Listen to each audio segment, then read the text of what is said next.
একদিন মদিনার এক প্রান্তে হযরত মুহাম্মদ সাল্লাল্লাহু আলাইহি ওয়াসাল্লামের কন্যা হযরত কুলসুমের বাড়িতে এক বিশাল অনুষ্ঠানের আয়োজন করা হলো। চারিদিক সুন্দর পরিবেশ, সুসজ্জিত ঘর বাড়ি, সেখানে সবাই ব্যস্ত। শহরের নামি দামি ধনী ব্যক্তি, বড় বড় ব্যবসায়ী আর সম্মানিত অতিথি একে একে সবাই সেখানে উপস্থিত হতে লাগলো। সে সময়ে কুলসুম ধনসম্পদের দিক থেকে সচ্ছল ছিলেন। সোনার মতো সাজসজ্জা, উন্নত মানের খাদ্য আর ভোগবিলাসিতার জীবন ছিল তার। অপরদিকে হযরত ফাতেমা রাদিয়াল্লাহু তাআলা আনহা ছিলেন খুবই গরিব, প্রায় দিন অনাহারে কাটত। তার ধন সম্পদ ছিল না, কিন্তু তার কাছে এমন এক ধনভাণ্ডার ছিল যা দুনিয়ার কোনো সম্পদের সঙ্গে তুলনা করা যায় না। আল্লাহ ও তার রসুলের প্রতি অটল ঈমান। একে একে সেই বিশাল দাওয়াতি অনুষ্ঠানে যেতে লাগলো। এমনকি হযরত মুহাম্মদ সাল্লাল্লাহু আলাইহি ওয়াসাল্লাম সেই অনুষ্ঠানে রওনা হলেন। কিন্তু জান্নাতের সরদারিনী হযরত ফাতেমা রাদিয়াল্লাহু তাআলা আনহা ঘরের কোণে নীরব নিস্তব্ধে বসে আছে। কিছুক্ষণের মধ্যেই প্রিয় নবী হযরত মুহাম্মদ সাল্লাল্লাহু আলাইহি ওয়াসাল্লাম উপস্থিত হলেন। সবাই তার প্রতি সম্মান জানাতে এগিয়ে গিয়ে বলল, ইয়া রাসূলুল্লাহ, আমরা তো আপনার অপেক্ষায় ছিলাম। কুলসুমও এগিয়ে এসে সালাম দিয়ে বললেন, ইয়া রাসূলুল্লাহ, আজ আপনি আমার ঘরে এসেছেন, আমি খুবই খুশি হয়েছি। অনুগ্রহ করে আপনি বিশ্রাম করুন। কিন্তু মুহাম্মদ সাল্লাল্লাহু আলাইহি ওয়াসাল্লাম চারপাশের দিকে তাকালেন। চোখে পড়ল শহরের অনেক পরিচিত মুখ, কিন্তু দেখতে পেল না শুধু ফাতেমা রাদিয়াল্লাহু তাআলা আনহাকে। অতঃপর রাসূল সাল্লাল্লাহু আলাইহি ওয়াসাল্লাম কুলসুমকে বললেন, মা কুলসুম, আমি দেখছি তুমি শহরের সবাইকে দাওয়াত করেছ। ধনী গরিব বিদ্বান গণ্যমান্য সবাইকে আমন্ত্রণ পেয়েছে, কিন্তু একজনকে এখানে আমি দেখতে পাচ্ছি না। কুলসুম কিছুটা বিস্মিত হয়ে বললেন, কে আব্বাজান, কাকে আমি ভুলে গিয়েছি? নবী করিম সাল্লাল্লাহু আলাইহি ওয়াসাল্লাম ধীরে ধীরে বললেন, তুমি ভালো করে মনে করে দেখো, সেটা তোমার আপনজন, সে তোমার আপন বোন ফাতেমা। কথাগুলো শুনে কুলসুমের মুখ ভারী হয়ে গেল। তিনি কিছু বলতে পারলেন না, চুপ হয়ে গেলেন। কেন তিনি আমন্ত্রণ করেননি তা তিনি নিজেই জানতেন। মা ফাতেমা দরিদ্র ছিলেন, তার পোশাক ছিল সাধারণ। ধনীদের ভিড়ে তার উপস্থিতি কুলসুমের চোখে সম্মানের হানি বয়ে আনতে পারত। তাই ইচ্ছে করেই তিনি বোনকে দাওয়াত থেকে বঞ্চিত করেছিলেন।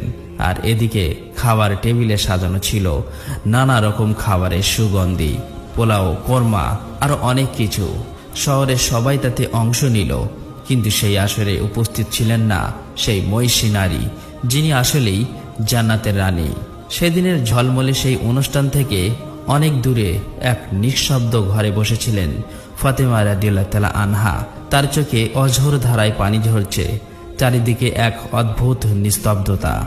সেই ঘরে কোনো খাবার নেই, অথচ তার কলিজার টুকরা দুই সন্তান হাসান ও হুসাইন ক্ষুধার জ্বালায় অস্থির হয়ে উঠেছে।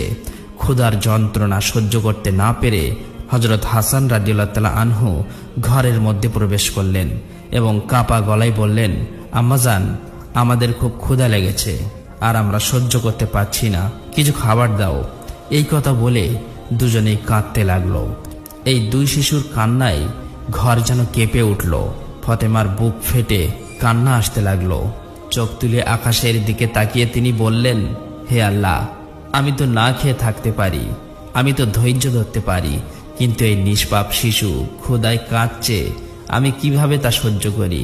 আমার ঘরে কোনো খাবার নেই, কোনো অর্থ নেই। হে আমার রব, আমি এখন তাদের মুখে কি তুলে দেব? তোমার রহমত থেকে আমাদের কোনো ব্যবস্থা করে দাও। তাদের এই কান্নাই সেদিন যেন আসমানের আরশও কেঁপে উঠল। ফেরেশতারাও দুঃখ প্রকাশ করলো। একে অপরকে বলতে লাগলো, হাই হাই, জান্নাতের সর্দারিনী আজ ক্ষুধার্ত, তার পরিবার ক্ষুধার্ত, এটা আমরা কিভাবে সহ্য করব? অন্যদিকে সেই মুহূর্তে কুলসুমের বাড়িতে পাত্রে সাজানো হচ্ছিল কোরমা, পোলাও, মাংস আর মিষ্টান্ন। অতিথিদের ভিড়ে চারিদিকে জমজমাট, অথচ সেই ভোগ সবাই জায়গা হলো না সেই মহিষী নারীর, যিনি জান্নাতি নারীদের সর্দারিনী।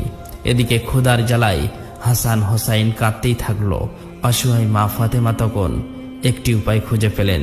তিনি তাড়াতাড়ি চুলায় পানি বসালেন এবং তাদের সান্ত্বনা দিয়ে বললেন, হে আমার কলিজার টুকরা বাবারা, তোমরা বাইরে গিয়ে খেলো, কিছুক্ষণের মধ্যেই খাবার হয়ে যাবে, তখন তোমাদের ডাকবো। আসলেই সেই হাঁড়িতে ছিল শুধু পানি, কোনো খাবার নয়। তাদের সান্ত্বনা দেওয়ার জন্যই এই ব্যবস্থা করেছিলেন। আর সাথে সাথেই চোখের পানি মুছতে মুছতে মা ফাতেমা হাঁড়ির দিকে তাকিয়ে থাকলেন, বুক ভরে শুধু দোয়া করতে লাগলেন, হে আমার রব, আমার শিশুদের ক্ষুধার কষ্ট হালকা করে দাও। অন্যদিকে একজন রাঁধুনি অন্যজনকে বলল, যাও মা কুলসুমকে ডেকে আনো, সমস্ত কিছু প্রস্তুত হয়ে গেছে। অতঃপর সেই মুহূর্তে মা কুলসুম অতিথিদের জন্য আয়োজনের তদারক করছিলেন। যখন তিনি রান্নাঘরে গিয়ে খাবারের ঢাকনা একে একে খুললেন, তখনই স্তব্ধ হয়ে গেলেন, চোখ বিস্ফারিত হয়ে গেল। তিনি দেখলেন সব পোলাও, সব কোরমা, সব মাংস, সব খাবার পাথরে পরিণত